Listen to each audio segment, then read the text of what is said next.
ஸ்ரீமாத்திரை நம. அடுத்தது 21வது அதிகாரத்தில் ஆரம்பிக்கிறோம். இதில் 381வது நாம ரகோயாக கிரமாராத்யா. ரகோயாக கிரம ஆராத்யான்னு பிரிக்கிறது. கிரம ஆராத்யான்னா இந்த முறையில் வழிபடக்கூடியவள். ரகோயாக ரகசியமான ரகசியமான யாக முறையினால் வழிபடக்கூடியவள்னு அர்த்தமாகுது. முன்னாடி மகாயாக கிரமாராத்யான்னு பார்த்தோம், மகா பைரவ பூஜிதான்னு பார்த்தோம். ஞாபகம் இருக்கும். அந்த இடத்துல மகாயாகம்னா என்ன அர்த்தம்? தேவர்கள் எப்படி அந்த மகாயாகத்தை பண்ணி அந்த யாகத்திற்கு பைரவரான பரமேஸ்வரனையே அத்தியக்ஷமாக கொண்டு வந்து மகா யாகத்தை பண்ணி அதன் மூலமாக அம்பாளுடைய அனுகிரகத்தை வேண்டினா என்பதை பார்த்தோம். அதுக்கு பிரீத்தி அடைஞ்சு தான் அம்பாள் சிதக்னி குண்டத்திலிருந்து எழுந்து வெளியில் வந்தாளுங்கிறதையெல்லாம் அங்கேயே பார்த்தோம். அங்கே சொன்னது மகாயாக கிரமம் ரொம்ப பெரிய அளவில் வெளியில் நடக்கக்கூடியது.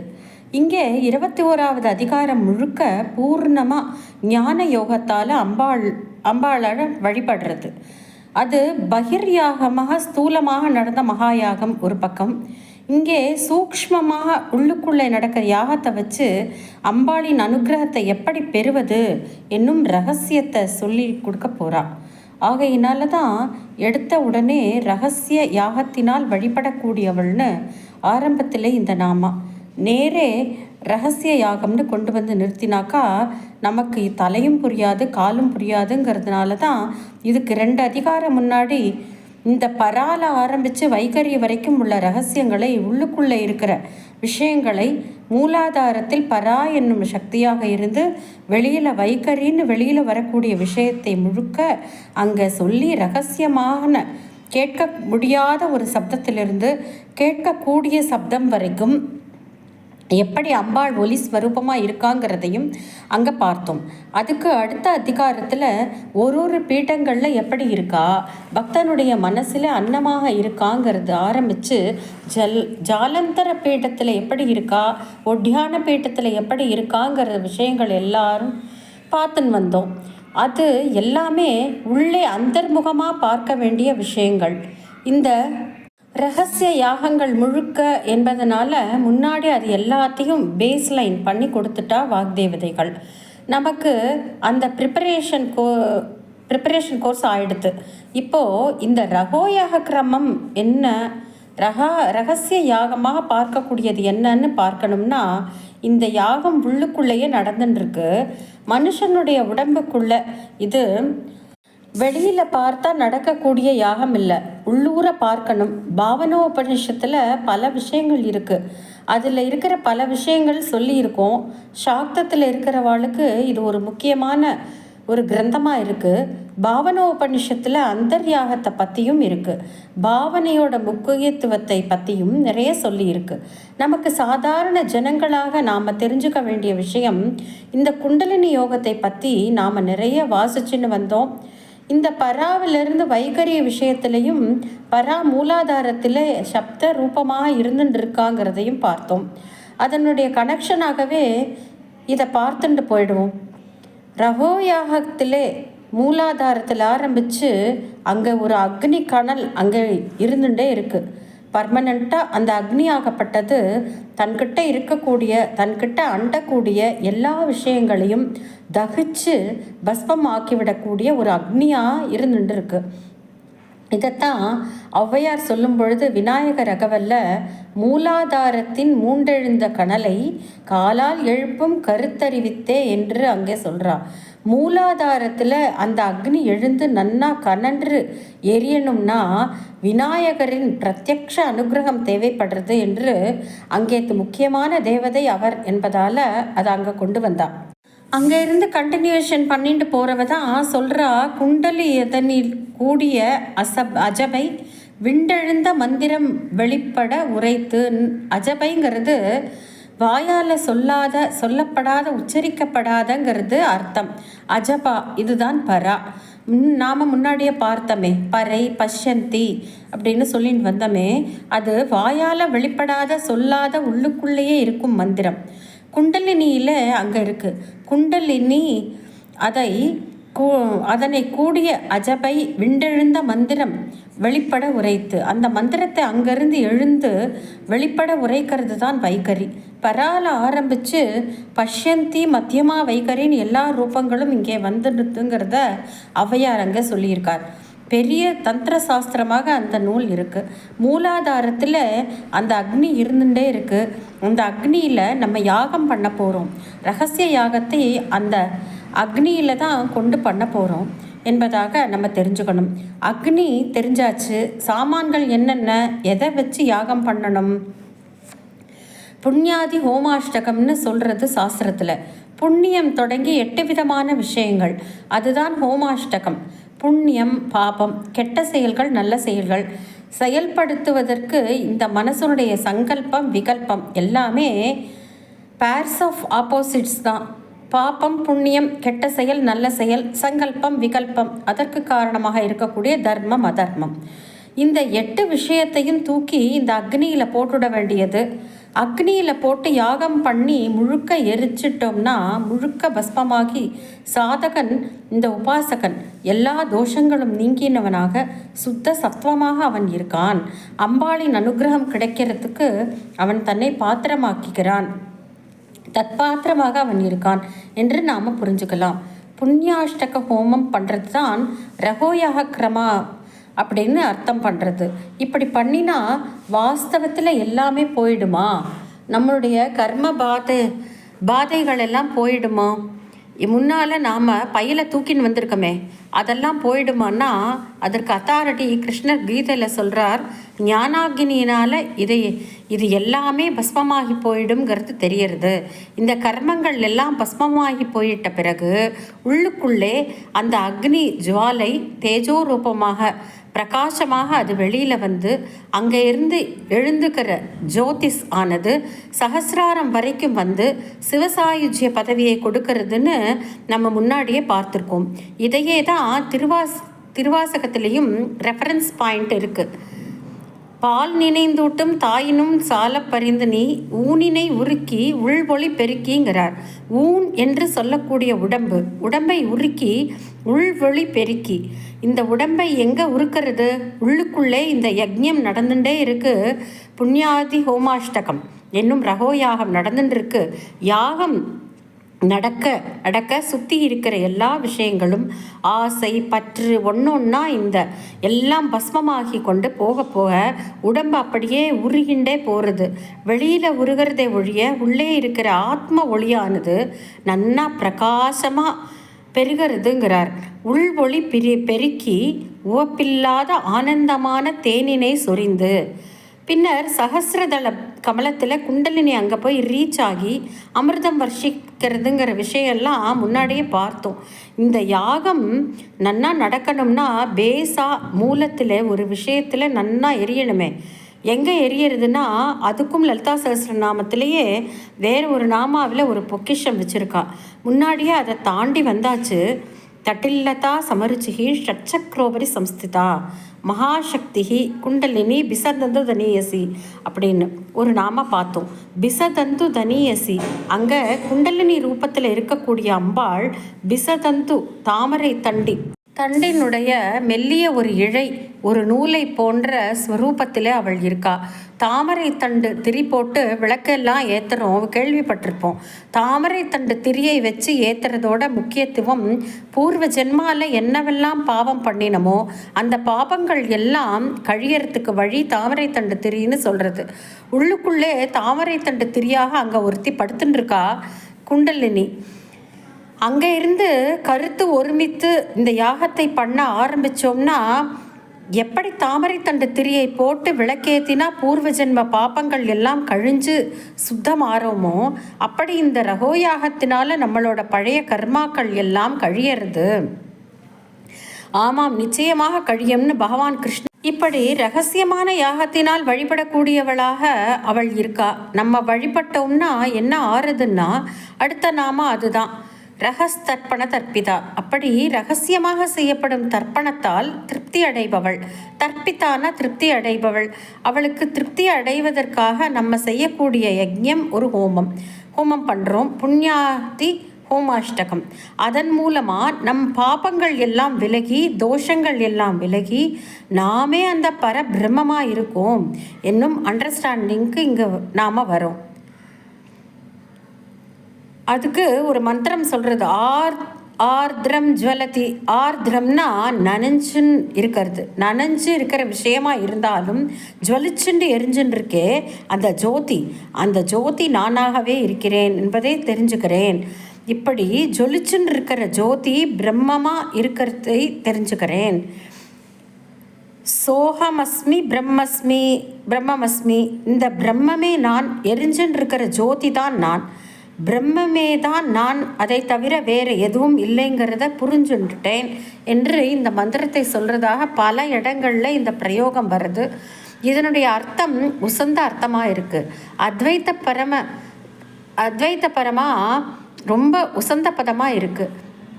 மனசால் இந்த பாவனை பண்ணிட்டு இந்த ரகோயாகத்தை பண்ணி ரகசிய தர்ப்பணத்தில் அம்பாளிடம் கொடுக்கும் பொழுது அதை வாங்கிண்டு திருப்தி அடைபவளாக இருக்கிறாள். ரகஸ்தர்ப்பண தர்ப்பிதா. சத்யப்பிரசாதினி அடுத்த நாமா. சத்யக பிரசாதினி. சத்யகனா உடனே, அந்த க்ஷணமே. பிரசாதினி அருள் புரிபவள். இங்கே சத்யப்பிரசாதினி உடனடியாக அருள் புரிபவள். ரகோயகம் பண்ணி தர்ப்பணத்தை அம்பாளிடம் கொடுக்கும் பொழுது உடனே அந்த க்ஷணமே அவனுக்கு அருளை அனுகிரகம் பண்ணுபவளாக அம்பாள் இருக்கா. அடுத்த நாமா விஸ்வசாட்சினி. அவனை தவிர, அந்த ஆத்மாவை தவிர வேறு எதுவுமே இல்லைங்கிற அண்டர்ஸ்டாண்டிங் வந்த உடனே எல்லாவற்றிற்கும் இந்த விஸ்வம் முழுவதற்கும் சாட்சியாக இவள் ஒருத்தி தான் இருக்கா. இவளுக்கு ஆதியும் இல்லை அந்தமும் இல்லைன்னு நாம் ஏற்கனவே பார்த்துருக்கோம். பிரளய காலத்தில் கூட இவள் ஒருத்தி தான் சாட்சிபூதமாக இருந்துருக்கா. மகேஸ்வர மகாகல்ப மகா தாண்டவ சாட்சினின்னு பிரளய காலத்தில் இவள் சாட்சியாக இருக்கான்னா, இப்போ நாம் இருக்கிற காலங்களிலும் சுகம் துக்கம் எல்லாத்துக்கும் அப்பாற்பட்டவளாக இருந்துட்டு இந்த காரியங்கள் எல்லாம் நடக்கிறதுக்கு நமக்குள்ளே இருந்து ஆட்டி வைப்பவளாகவும் இந்த சக்தி தான் இருக்கா. நம்ம கொண்டு வந்த ஒரு மூட்டை இருக்கே, அதுக்கு ஏற்ற மாதிரி தான் காரியங்கள் அமையிறது.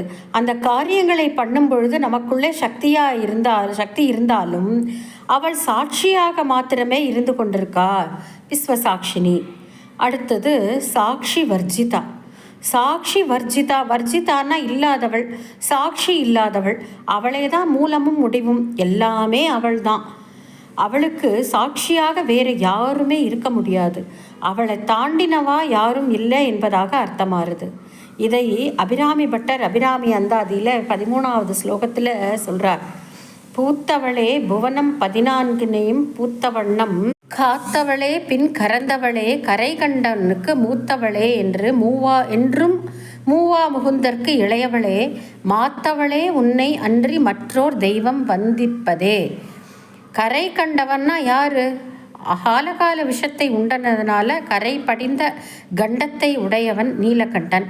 அவனுக்கே மூத்தவள்கிறார். சொல்லிட்டு அடுத்த நாமா என்றும் மூவா முகுந்தற்கு இளையவளேன்னாட்டும் சொல்லிட்டார்.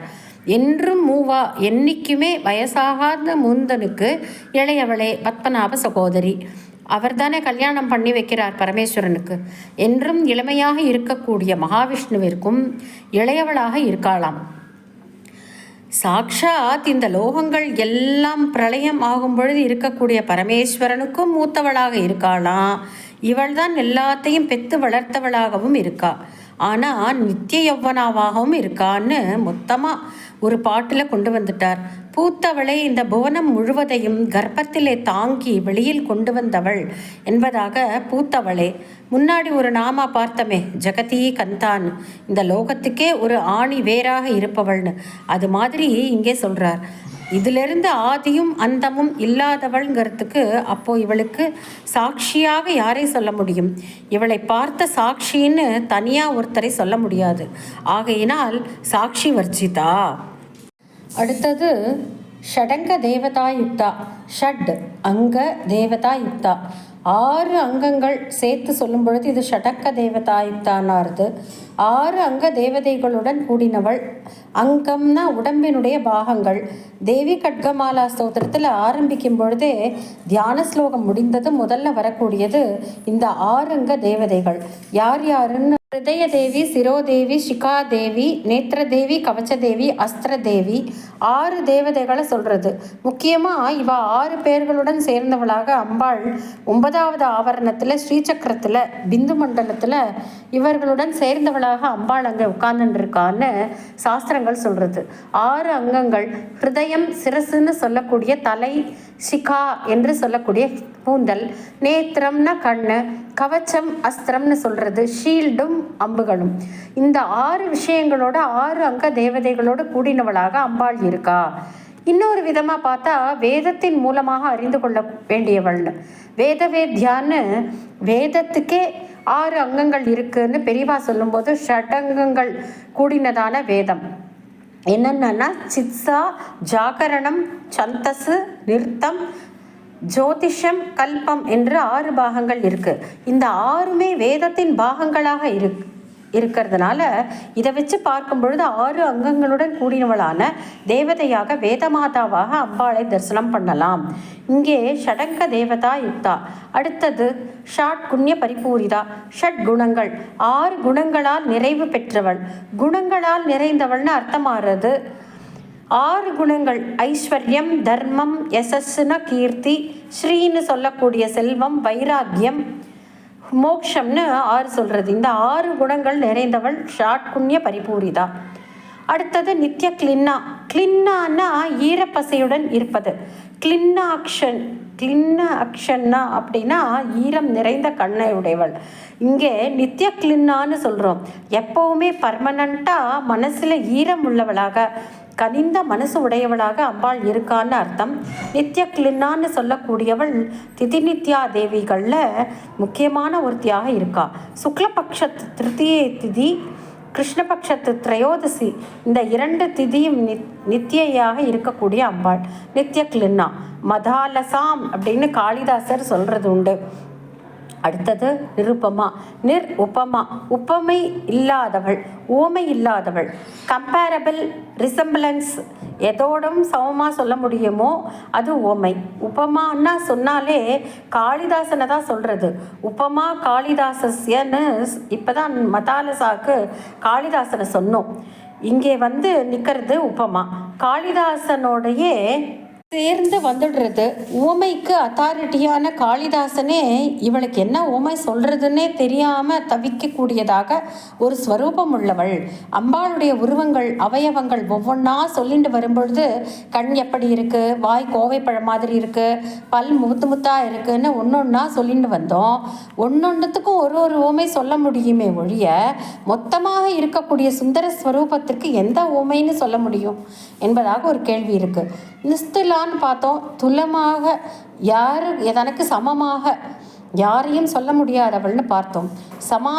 சமானாதிக வர்ஜிதா, சமானமும் அதிகமும், சமமானதும் அதிகமும் மேலே இல்லாதவர்களும்னு பார்த்தோம். இங்கே உபமா, தனக்கு உவமை கூட எதையும் சொல்ல முடியலை. அப்படி உவமையே இல்லாதவளாக அம்பாள் இருக்கா நிருபமா. இன்னைக்கு கடைசி நாமாவான 390வது நாமா நிர்வாண சுகதாயினி. நிர்வாணம் என்னும் சுகத்தை அளிப்பவள். வானம்னா சரீரம், நிர்வாணம்னா சரீரம் அற்றது, சரீரம் இல்லாதது. தேவர்களை பார்த்தா அவளுக்கு சரீரங்கள் கிடையாது. அதனால தான் தேவர்களுக்கு அசரீரின்னு பேர். உடம்பு கிடையாது. மோட்ச சாம்ராஜ்யத்தில் அவள் அனுபவிச்சுருக்கா. சரீரத்தோட மோட்சத்தை அனுபவிக்கிறதுங்கிறது சாதாரணமாக நடக்காதுங்கிறதுனால தான் அறம், பொருள், இன்பம், வீடு அதுக்கப்புறம் இன்பம் என்னும் மோட்சம் நம்ம காலத்திற்கு அப்புறம் இந்த சரீரத்தை தியாகம் பண்ணின பிறகு கிடைக்கக்கூடியதுன்னு சாதாரணமாக வச்சுருக்கா.